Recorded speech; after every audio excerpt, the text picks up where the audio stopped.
So happy you're here, guys. I'm so happy we're in 2024. And I'm so happy to film this video because it's one of my favorite videos to film. Book hauls. We know we love them. Don't lie to me. You know you love these too. It's a new year. It's the first month. It's the month of new. That includes books. Whether it's through gifts or shopping after the holidays. I have quite a few books to show you today, and I'm really excited to talk about them. Some of them I've already read, some I'm currently reading, some I have not yet read, but I'm very looking forward to it, and I'm excited to share them with you. I'm definitely branching out this year with the types of books I'm going to be reading. Genres, age group. I seriously can't wait to talk about these books with you. So, first book I received for Christmas from my mom. She knows. You know, probably. I'm obsessed with Jane Austen. I love all of her books, but most specifically Pride and Prejudice. I have several copies already. And we kind of try looking for vintagey early editions. I would love a first edition, but one day. But until that day comes, we have found some vintage Pride and Prejudice editions. This is an early 1930s edition of Pride and Prejudice. Very, very pretty, old. She's very yellowed, very much loved, and I love her. So we're just adding her to my collection. I think this makes number 5. My family must have really known I wanted books this year because I also got the entire Chronicles of Narnia by C.S. Lewis. These are special to me not just because I have always wanted to read this series and I've never actually read them myself, but my mom's obsessed with this series and I was able to take her to see a play for book 3, which is The Horse and His Boy. So I wanted to read the series myself and I actually did read book 3. It was really good. I'm very excited to read the rest of the series. Super easy to read. Like I said, it is a children's fantasy series, but they each have really great messages, super easy to read. There's little illustrations in them as well. Definitely recommend. And another gift that I actually got was from my brother. This is his favorite fantasy series. It's got 12 or 13 books in this series, so I don't know if I will actually get all of the books in this series, but he did give me book 1. That is Cradle by Will White. This book 1 is called Unsold. I don't really know anything about the premise of this, so if you know, let me know if you think this is good or not. The little blurb on the inside dust jacket says, "If everyone's magic comes from their soul, What happens if you don't have one?" So I'm not really sure. It sounds interesting. It sounds unique. It's got 13 books in a series, so apparently it's a pretty compelling story. He hasn't failed me yet with his recommendations because he did also recommend to me Assistant to the Villain, which was one of my top books of 2023. So who knows, maybe it's also a banger. My most recent read actually was Emily Wilde's Map of the Otherlands by Heather Fawcett. This is book 2 in the Encyclopedia Fairies series. This is a cozy fantasy. And can we just appreciate the cover for a second? We're only 1 month in the year, and I think this is already going to be the prettiest book cover of 2024. Just my opinion. But this was a highly anticipated book for me.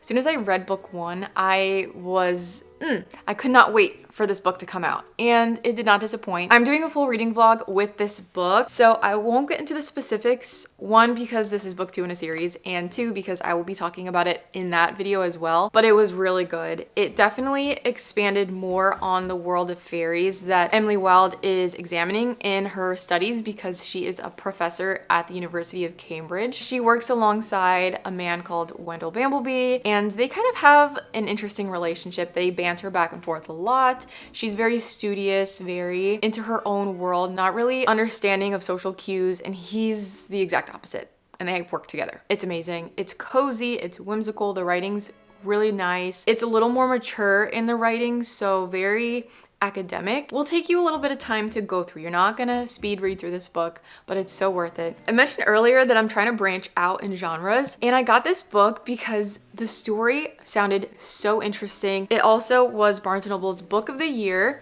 and that is The Wager by David Grann. And he also wrote Killers of the Flower Moon, which I think just turned into a movie. Super popular. This is a story of a shipwreck, a potential mutiny, and trying to uncover what actually happened. It's a historical fiction, and it's set in the late 1700s in Brazil. Or we go back and forth between characters, timelines. I like the fact that we get some sort of piratey vibes in here. I love the setting of a ship, and there's also going to be some court-martial settings as well, so it's going to be almost a mystery trying to solve the case within a courtroom of what really transpired on the ship, in my opinion. And I'm trying to branch out. I do think that this is going to be a very compelling novel, something that's going to get me thinking. And I just realized there are photos in this book. If you read it already, what do you think? Let me know. I had to include some romances as well. 2 of these books are from authors that I have already read books from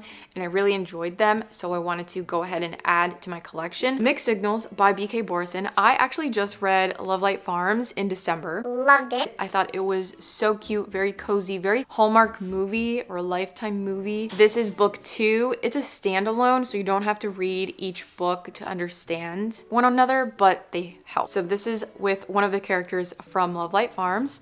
She's a baker. Pretty much all I know about this book, but the cover is very, very cute. Really liked that this book just was so cozy, very heartwarming. It's something I would want to read during the colder months. I don't know, makes me want to curl up with a blankie, hot cocoa. Then I got Culty by Mariana Zapata. I've mentioned All Roads Lead Here so many times. That book was Phenomenal. Phenomenal, 5 stars. I also gave From Lukov with Love, I think, a 5-star rating as well.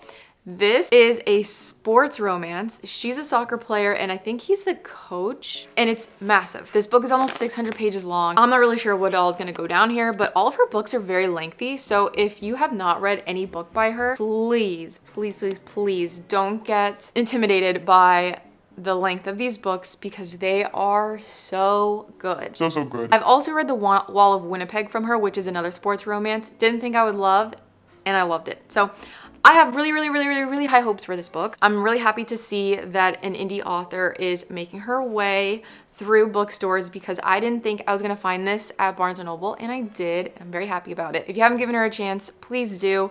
This is slow burn. It's not gonna have really any romance until like the very end of the book. Normally in her characters, there is a lot of growth, a lot of character development, a lot of subplots going on, and a lot of depth, so the romance doesn't really hit. You don't really need it, but once you get it, it's amazing. It's so good, and it just makes you feel really good inside, in my opinion. So again, if this book fails, I will be very disheartened. Another romance that I got, and the reason why I got this is because one of the things I'm really trying to hone in on and change in my reading style, find romance books that have little to no spice or are what they call clean romance books. I've been doing some research and I found an author called Beth O'Leary.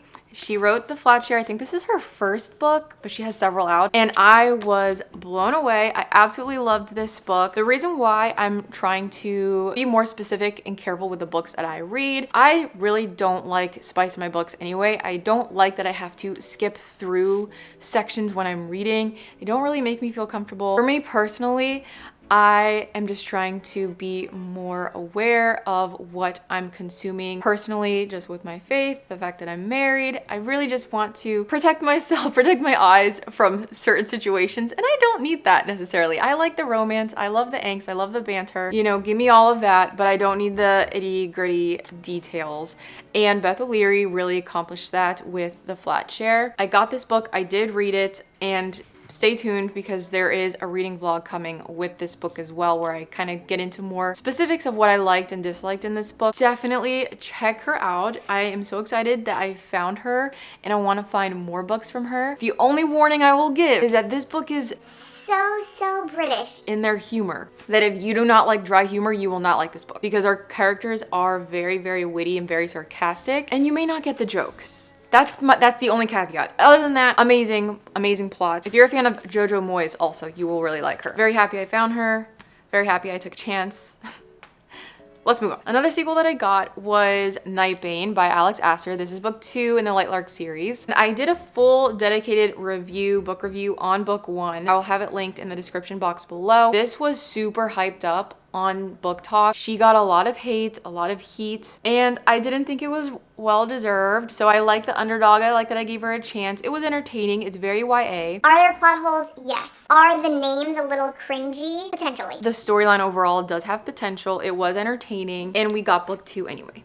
So I'm really hoping that between book 1 and book 2, maybe she stepped up her game. Maybe she got a different editor. Who knows? But I have hopes. We're gonna give it a chance. And then the last book on my haul is a nonfiction. I know I'm not really a nonfiction girl, but Stick with me. this is The Awe of God by John Bevere. Holy guacamole. This book is so good. My husband and I are doing this as like a devotional, so we each have a copy. When I tell you, I recommend this book to every single person. I recommend this book to every single person. It literally breaks down in such clear terms how to understand having a healthy fear of God and how it can change your life and benefit you in so many different ways. So I'm only halfway through the book. It's not completed, okay? Currently reading. It would be a great book club read as well, or if you're in a small group, maybe consider doing this. If you're married, maybe something you do with your spouse or your significant other, but I think it's an amazing book.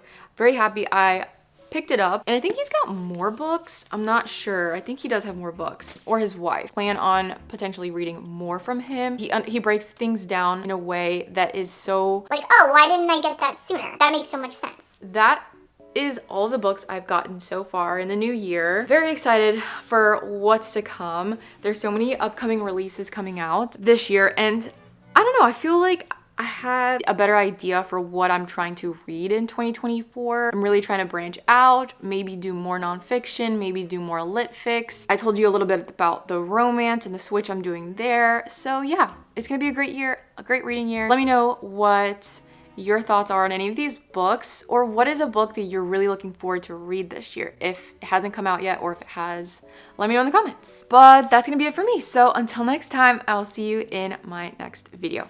Mwah. Bye.